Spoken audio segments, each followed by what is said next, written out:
Since she burst on the screen in the Iron Man 2 movie, Black Widow has quickly become a modern pop culture icon. She's been a spy, helped form the Avengers, and most importantly, a hero. Now, after 10 years, we're finally getting a Black Widow movie that will dive deeper into her past.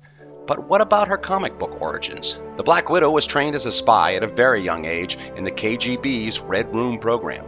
Natalia Alyanova Romanova, more commonly known as Natasha Romanoff, first appeared in 1964 in the Tales of Suspense number 52.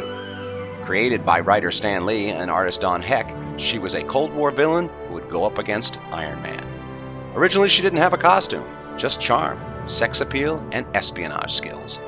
It was during this time she would start a romance with Hawkeye, and while that relationship didn't last, their friendship would. In Tales of Suspense, number 64, Natasha dons her first costume, which includes suction cup boots so she could climb walls, and bracelets that could shoot a web line she could swing from. Eventually, she would defect to America and begin a long and lasting partnership with the spy agency, S.H.I.E.L.D. After the death of her ex-husband, Alexei, aka the Red Guardian, Natasha decides to reinvent herself. Artist John Romita creates her now iconic costume in Amazing Spider-Man number 86. She adds blasters to the bracelets and calls it the Widow's Sting. And having worked with the Avengers for years, she finally becomes a member. She decides to move to San Francisco and begins a romantic relationship with Daredevil.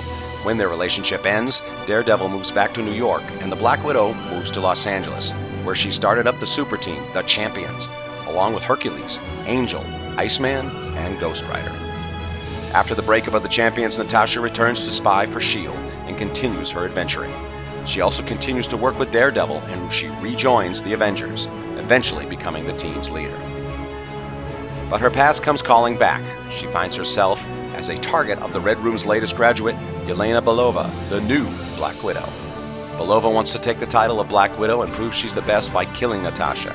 In the end, it's Natasha who prevails and advises Yelena to be an individual and not simply a follower. Natasha continues her life of spying and adventuring. She is also reunited with her former lover from her days in the Red Room, Bucky Barnes, alias the Winter Soldier. Natasha stays with Barnes while he takes over as Captain America for a while, and when he returns to being the Winter Soldier. But like her name, this relationship does not last.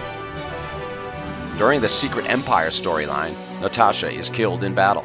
It is then revealed that a series of clones of the original Black Widow has been produced by the Red Room in case of her death.